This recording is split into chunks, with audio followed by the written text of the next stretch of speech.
Hello,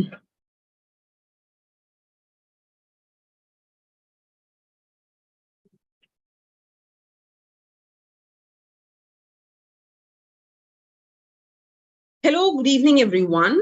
Today we will go ahead and look at some of the important questions from the point of view of macroeconomics.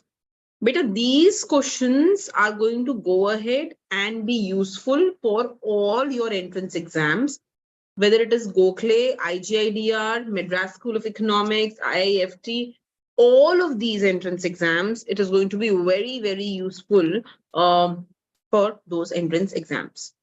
So let us go ahead and let us have a look at the first question. Which of the following correctly describes the components of AD? So we know that AD can be written as C plus I plus G plus X minus M, right? C plus I plus G plus NX. So if you go ahead and look at the option number B, that is the correct option because it does X minus M. So it does C plus I plus G plus X minus M.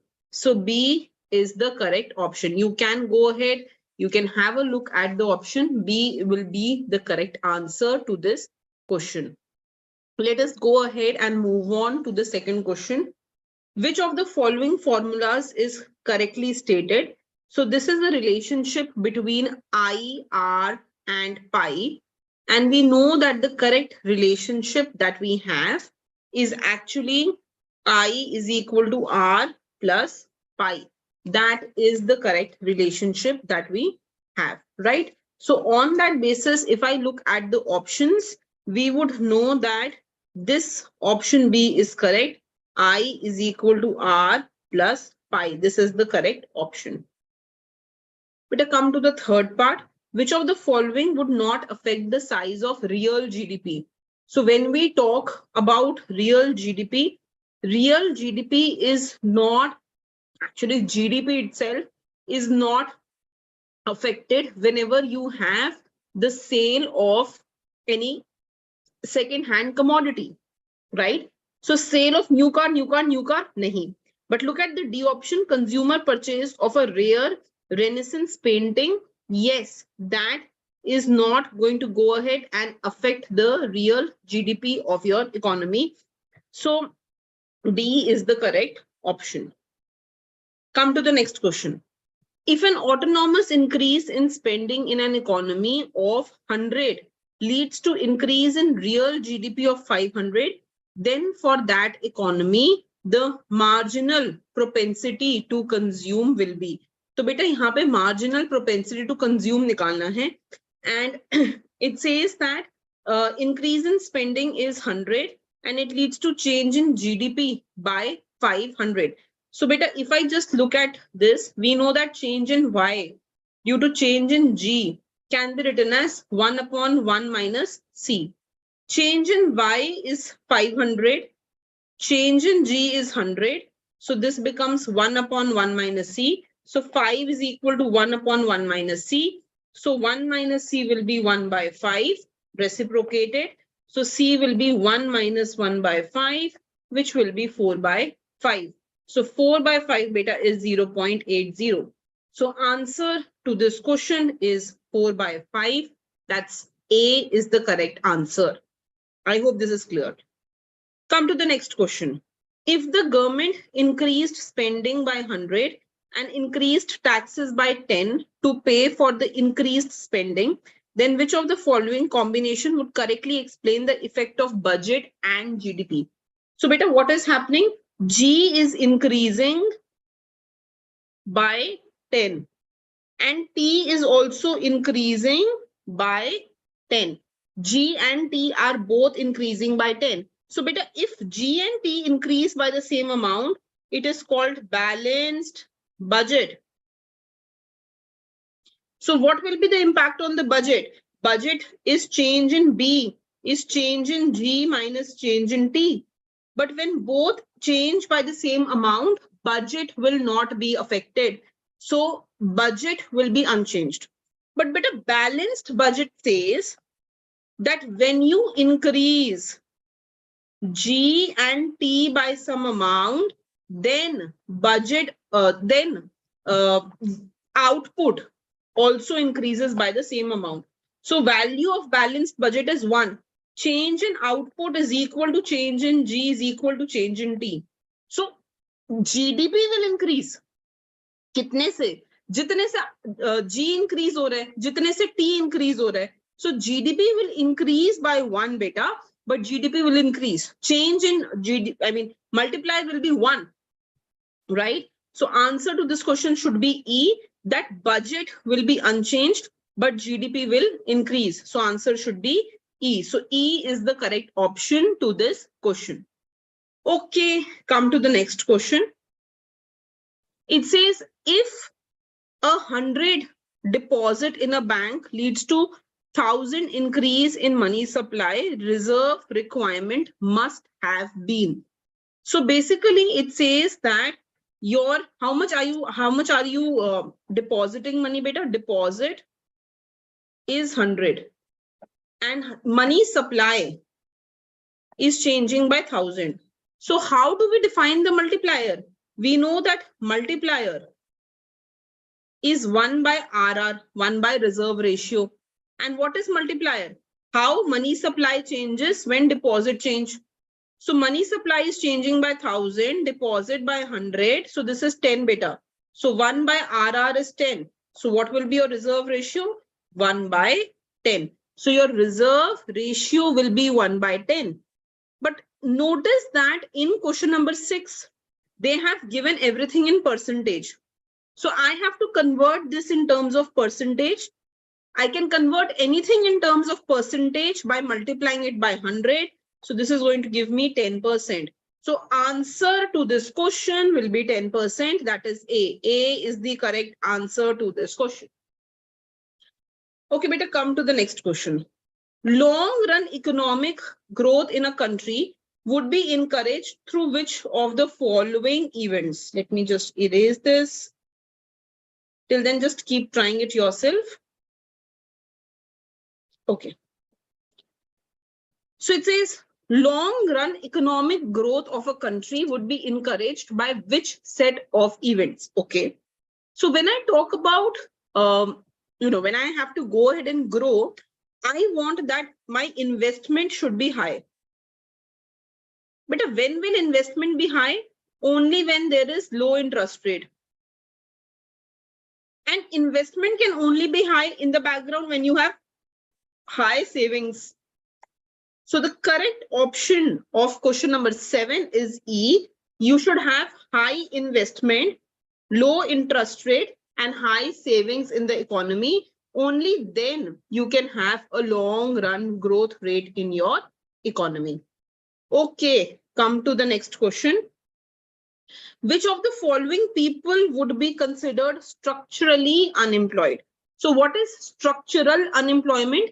When you lose a job because you don't have the required skill. Like if I don't know how to use computer, right, and I lose a job, then that is structural unemployment.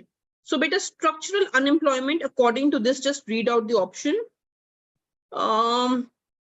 First says unemployed auto assembly line factory worker during recession. No. Unemployed auto assembly line worker who has replaced with a robot, that can be structural unemployment. So answer to question number 8 is B. So you are not quitting your job. So C cannot be correct. Right? You are not losing your job because it is summer or winter. Nahi. You are losing your job because some better skilled individual or robot has replaced you. So when you're replaced by someone who is more skillful, that is structural unemployment. So answer should be B. Okay, come to the next question. Which contribution of events described below would be the most expansionary for an economy, assuming they all happened at the same time? So if I want to talk about growing my economy, right? So my economy can grow only when consumption increases. AD is C plus I plus G plus NX. Na? So I can increase consumption when taxes are low. So taxes should decrease. I can increase consumption when G I can increase AD when G increases. Okay, so G should increase. Then beta, I can increase AD if NX increases, right? So if I look at these three options, I would know from here that the correct option should be A. The correct option to question 9 should be A. Taxes should decrease, government spending should increase, net export should increase, and reserve requirement should decrease. But when there are less reserves, there is more money supply. More money in the economy means more demand. That is how you can ensure that this is going to be the correct answer. So answer to this question is 9, is A. So now let us go to the next question. This says, in an economy, if an economy is suffering from inflation, what fiscal policy measures could be taken to help alleviate the problem? So if my economy is facing inflation, okay, which fiscal policy measure should be taken? Okay, see beta, if I increase money supply, then demand will increase. If demand will increase, then inflation will increase. So A cannot be the correct option. Better come to the next option. If I increase G, demand will increase.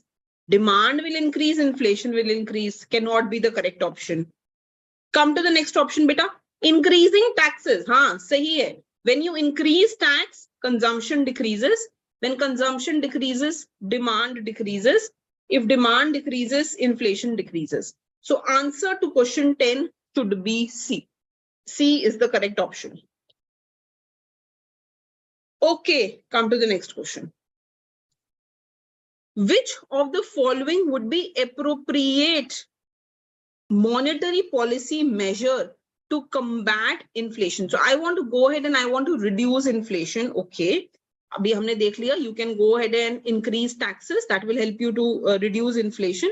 But beta, tax is a fiscal policy. Thoda sa tricky hai. Tax is a fiscal policy. And the question is asking you about the monetary policy. That can only happen through open market operation or reserve ratios. So beta, please A mat mark karna. Question is about monetary policy. Now you want to go ahead and you want to reduce inflation in the economy. That is possible if you reduce the amount of money that people hold. So reduce money supply in the economy. But how can you reduce money supply in the economy? By selling bonds. When you sell bond to people, in return, you get money from people. So money in the economy reduces. खुद सोचो, जब bonds बेचोगे, तो return में लोगों से पैसा मिलेगा. जो economy में money है, वो कम हो जाएगा. So money supply in the economy will reduce. So answer to this question should be C, sell bonds. Okay, beta, come to the next question. Based on figure 1, a movement from C0 to C2 in both diagrams would be consistent with which of the following? Okay, so you are going from C0 to C2, beta. You're going from C0 to C2, and it says which of the following would be correct in this case. I think I missed out what should be written on the y-axis. But still, let us try to think what can be the answer to this question. So if you go ahead, this is all about taxes, huh? If you go ahead and you reduce the taxes in the economy, consumption should increase. So consumption curve will shift rightward.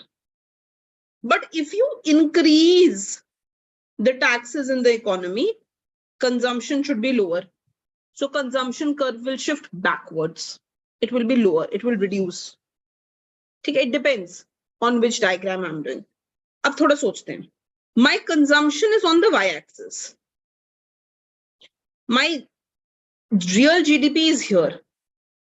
Now, if I I want to go from C0 to C2, right? That means that for the same, if this is my GDP, if I go backward to this point, my GDP is reducing for the same consumer spending. But the other way of looking at it is that if I hold my GDP constant here, then from C0 to C2, my consumption is increasing for the same GDP. ध्यान से देखो. If I move from C0 to C2, I am moving from point A to point B beta. When I move from point A to B, my consumption is increasing for the same GDP. If my consumption is increasing, there must have been a reduction in the tax.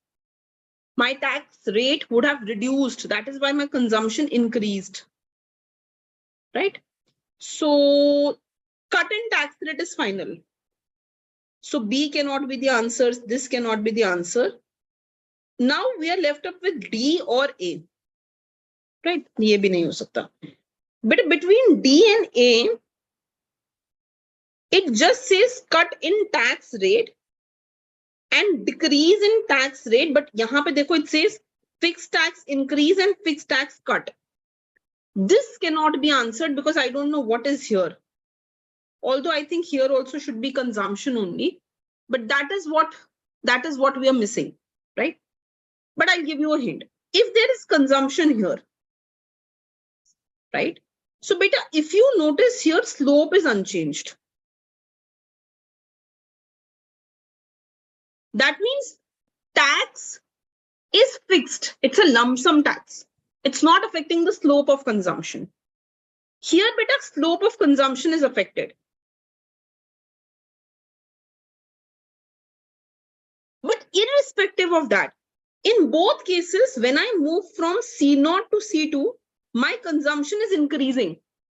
So tax would have reduced. So correct answer to this question should be A. Tax would have reduced because consumption is increasing.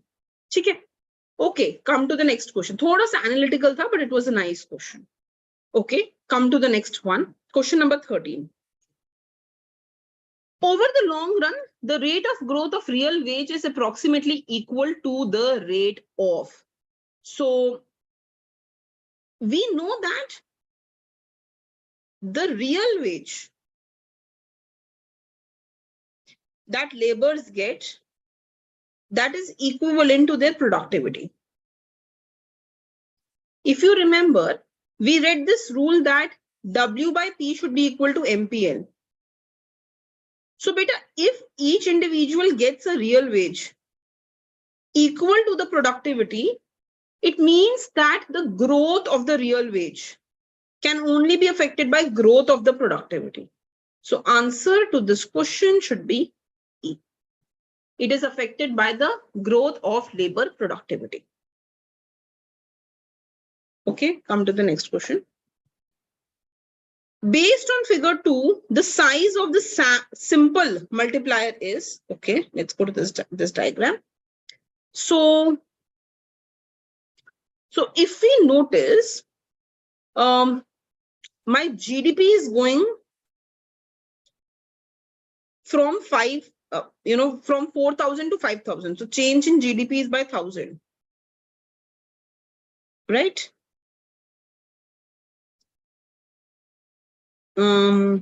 Okay, but I haven't got the left-hand side here. The left-hand value is not known, so we will not be able to comment on that. Excuse me. Right, so if I have to find out the multiplier is usually change in GDP due to change in expenditure, right? But what we can do in such cases, just giving you an example, if they ask you, but something like this is not given, right? And we want to go ahead and we want to find out what the multiplier is. But one thing that you can go ahead and do is you can just go ahead and divide initial GDP at, this is equilibrium ना, ये तो full employment level है. So what you can go ahead and do is divide initial GDP by initial expenditure. जो भी equilibrium का GDP है, you can divide that by equilibrium expenditure. In case you get, I mean, you don't know the value, right? In that case. So that can be another thing which you can go ahead and you can in fact do, right? So on that basis, if I were to go ahead and answer this question, it will be 4. Okay, so I will go ahead with the answer of 4, D. Okay, come to the next question. Based on figure 2, the economy shown is experiencing what kind of gap? So if you notice in this figure, you will notice that my equilibrium GDP is here, beta. This is my equilibrium GDP. And this here is my full employment GDP.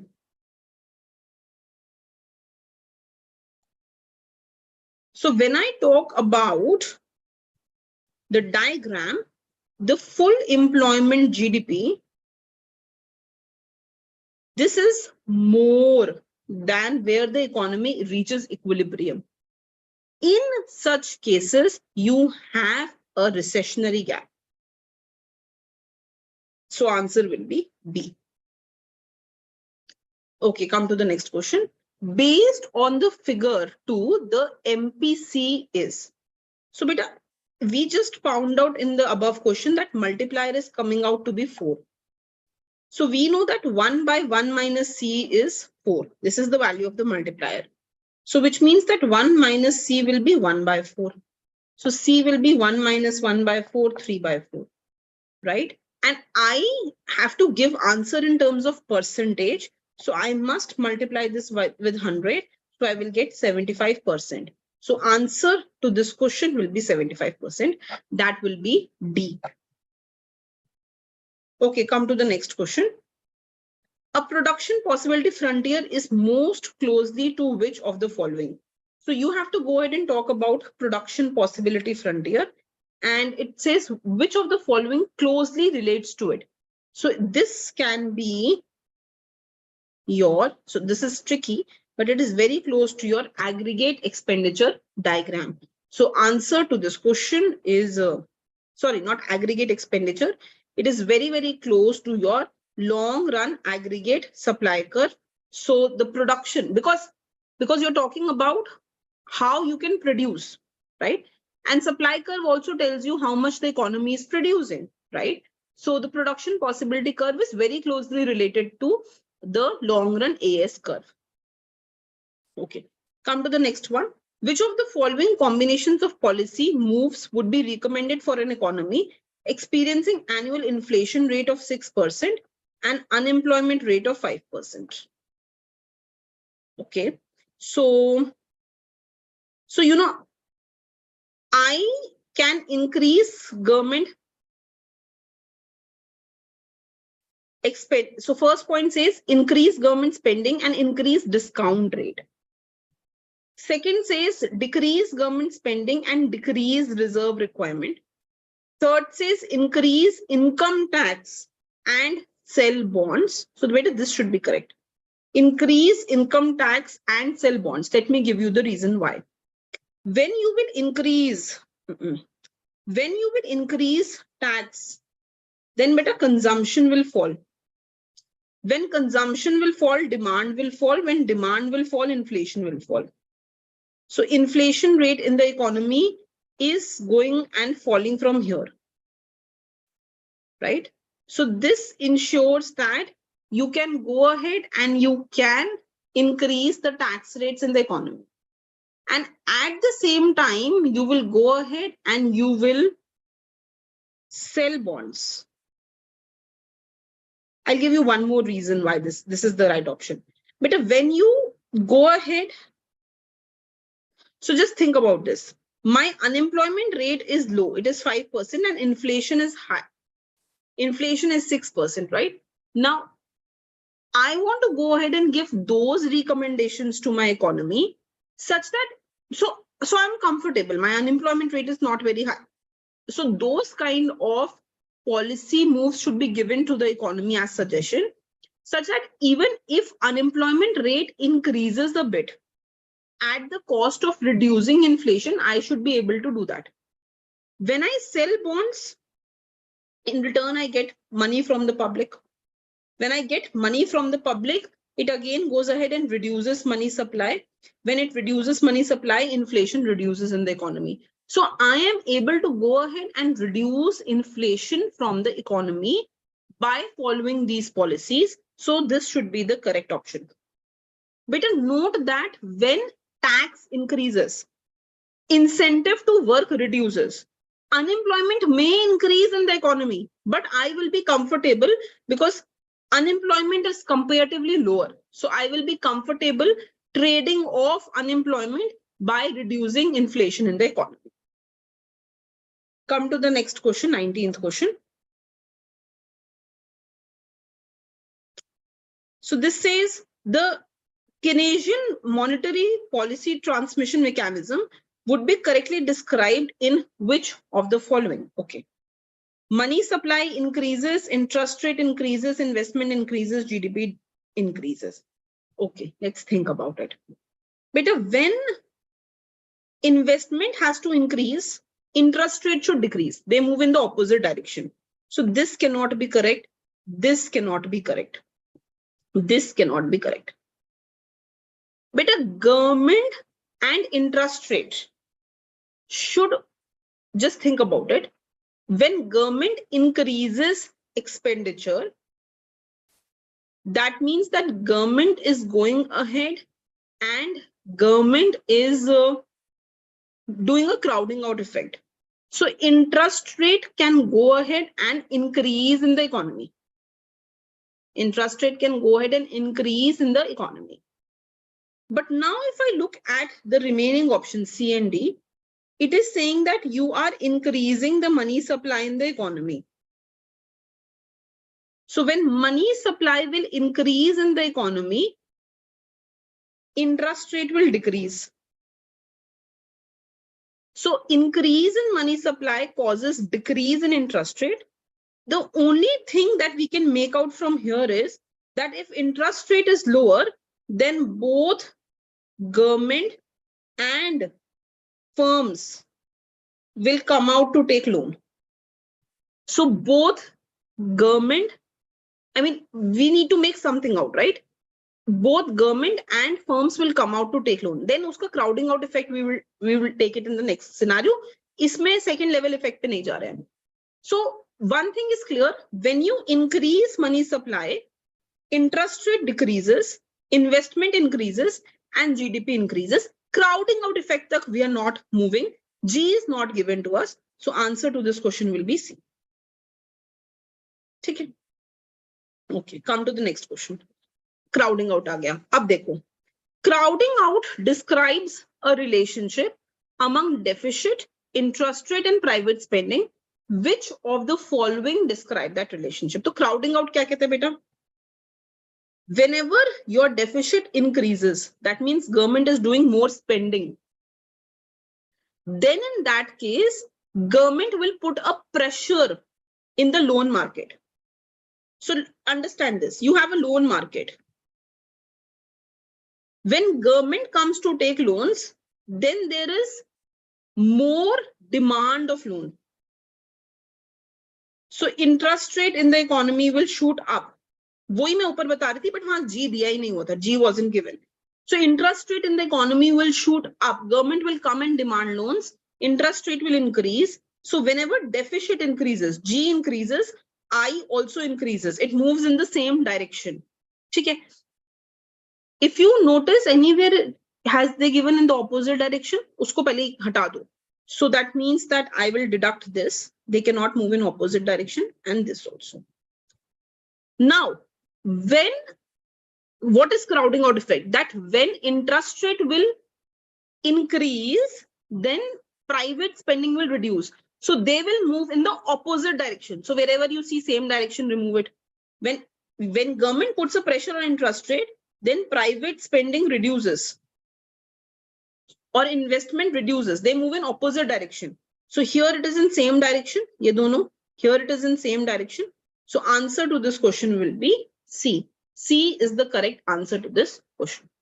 So this was the set of the first 20 questions that we were discussing. And this was related to macroeconomics. We will go ahead and take much questions of similar type in the